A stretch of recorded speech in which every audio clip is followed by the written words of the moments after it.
Bravo 6, going dark. Witam was serdecznie, kochani, szczęść Boże, witam. Z tej strony Niklaus. A już dawno nie przysiedliśmy przy żadnym materiale growym na tym kanale, ale nadarzyła się taka okazja, której po prostu nie mogłem przepuścić. Otóż, jak wiecie, niedawno wyszła najnowsza odsłona Call of Duty pod takim dość enigmatycznym tytułem Modern Warfare. Enigmatycznym dlatego, że mieliśmy już grę pod tym tytułem i właśnie wczoraj, w zasadzie przedwczoraj już, skończyłem kampanię singleplayerową i muszę wam powiedzieć, że no to jest Call of Duty, które według mnie, przynajmniej ze sprawą tej misji, przejdzie do, że tak powiem, kanonu najlepszych gier z serii Call of Duty.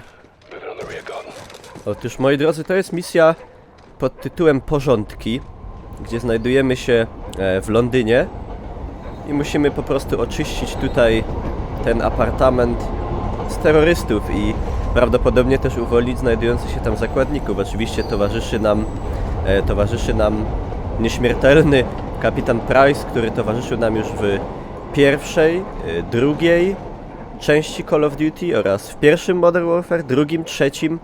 Także taka ikona.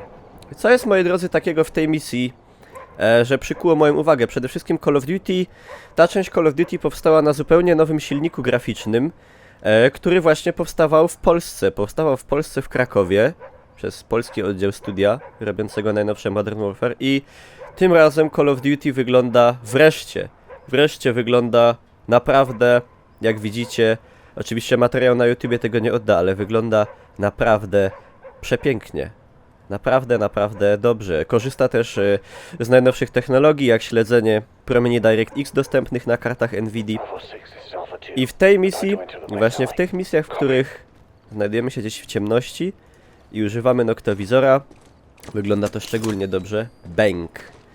Po prostu jest to według mnie najlepiej oddany efekt noktowizora, jaki widziałem w grach. Szczególnie będziecie to mogli zobaczyć w niektórych momentach.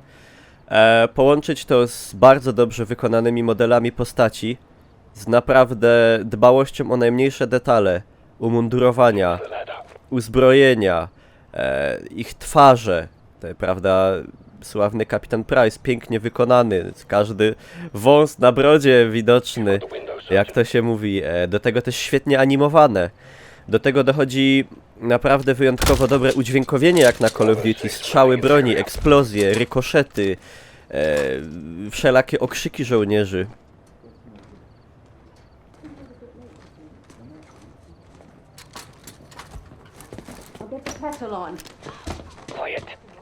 I ciulią na zol. I tutaj właśnie w tej misji, moi drodzy, miałem pierwszy raz chyba grając w FPS-a w sumie takie nietypowe odczucie, bo naprawdę w niektórych ujęciach, gdyby nie HUD, który mamy po przycelowaniu dostępny na ekranie, gdybym wypił 2 piwa na szybko, to jakby ktoś powiedział mi, że to jest nagranie gdzieś z kamery jakiegoś faktycznie operatora SAS-u, Special Air Service, służb specjalnych z Wielkiej Brytanii, uwierzyłbym. Szczególnie w niektórych w niektórych scenach ta gra świateł, animacje postaci sprawiają niewiarygodnie wiarygodne wrażenie. Do tego też twarze postaci są bardzo realistyczne po śmierci, te wywracające się oczy. Do tego też dochodzi to, że jest bardzo dobry ragdoll, fizyka postaci. Każda, tak jakby kończyna postaci ma swoją odpowiednią wagę, co objawia się przy ich upadku. Zresztą zobaczcie, drzwi możemy wyważyć albo otworzyć. Wchodzimy. Secure.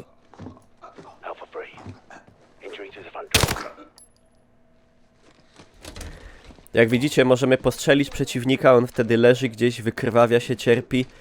I powiem wam, że właśnie całe to wrażenie, jak ta broń się też zachowuje. Pierwszy raz w Call of Duty mamy do czynienia chyba z odrzutem z prawdziwego zdarzenia. Jak twarze tych ludzi tutaj... O, akurat wlazłem w nią. Wyglądają po śmierci. Też to, że nierzadko strzelamy tutaj do kobiet. Pojawiają się też ofiary z dzieci, co jest rzadkością w grach. Jakieś, powiem wam, że momentami po prostu pierwszy raz jak w to grałem, wrażenie było tak jakby autentyczne, że pierwszy raz chyba grając w ogóle w grę wideo, w grę w FPS-a poczułem się jakoś tak nieswojo, jakby to powiedzieć, kładąc wrogów trupem. Także no ta misja, myślę, będzie w przyszłości otoczona tak miłymi wspomnieniami jak misja Crew Expendable z pierwszego Modern Warfare, czyli tego desantu z helikoptera na statek, albo jak misję w Prypeci. To jest naprawdę świetna. W ogóle cała kampania singleplayerowa nie znowu aż taka super krótka, szczególnie na poziomie weteran i wyższym, na którym nawet nie próbowałem w nią grać, bo wiecie jak to wygląda w Call of Duty. Granaty spadające z nieba, ale jest naprawdę dobrym singlem, także po ostatnim Black Opsie, który kampanii singleplayerowej w ogóle nie miał, to jest bardzo miła odmiana. Dobra. Teraz delikatnie wchodzimy.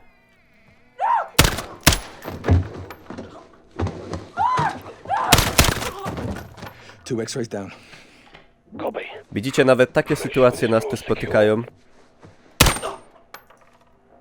Kiedy to cywil sięga po broń i, jak to się mówi, targnie się na nasze życie, także musimy być cały czas czujni.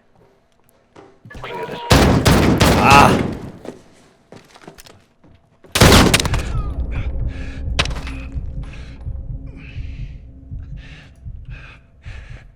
First floor secure. Po tym Call of Duty liczyłbym, że doczekamy się na przykład jakiegoś... Bo w ogóle ten Modern Warfare, ciężko powiedzieć stricte, czy jest on prequelem. Znaczy wydarzenia na pewno dzieją się przed pierwszym oryginalnym Call of Duty 4 Modern Warfare. Aczkolwiek ta linia fabularna jest trochę pozmieniana, także to jest taka jakby reedycja tej gry. Liczyłbym bardzo na wykonaną w tej technologii reedycję również na przykład drugiej odsłony, a już nie wspomnę o pierwszej Call of Duty, bo to by po prostu byłoby to coś pięknego.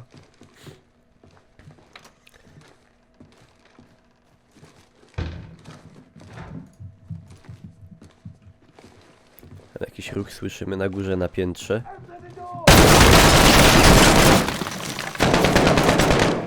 A musimy być gotowi i na takie niespodzianki.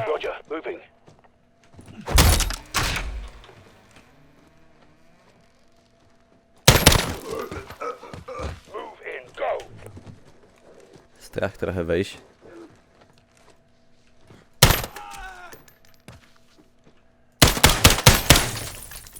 Nigdy nie wiadomo, czy tam się ktoś nie skrył za rogówką.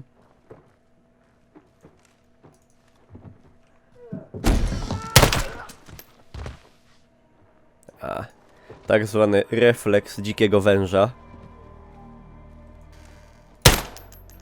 To nigdy nie wiadomo.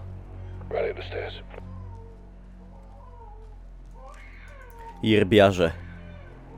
A już wiadomo, że groźna sekta.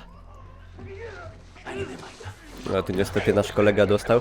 W ogóle imiona postaci w tej i we wszystkich misjach są generowane losowo, oczywiście oprócz naszego głównego bohatera, kapitana Price'a. To znaczy na przykład ostatni raz, kiedy ogrywałem tą misję, no, ograłem ją już chyba z 4 albo 5 razy, jest naprawdę świetna.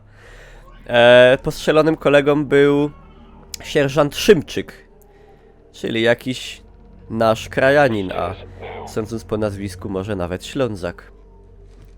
Zauważcie też na świetną animację ich wchodzenia po schodach. W takim widać, że wyuczonym gdzieś na tych treningach służb specjalnych sposobie.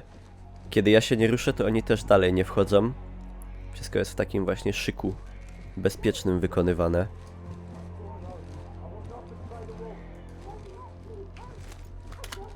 Przeładowujemy bez straty magazynka. No i żeby nie śmiecić.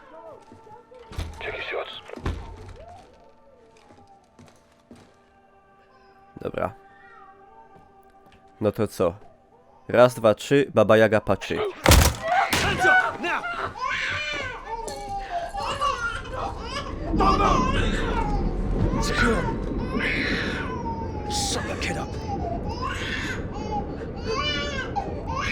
Także musimy być naprawdę uważni, bo oczywiście zabicie dziecka skończy się kwitującym to napisem o niemordowaniu cywilów. Podchodzimy do akcji raz jeszcze.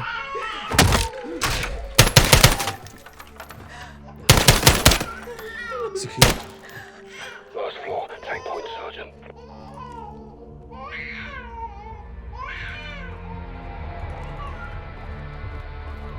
Ten próbował się skryć pod łóżkiem. We've got one No more. naprawdę, momentami wygląda to mocno niepokojąco.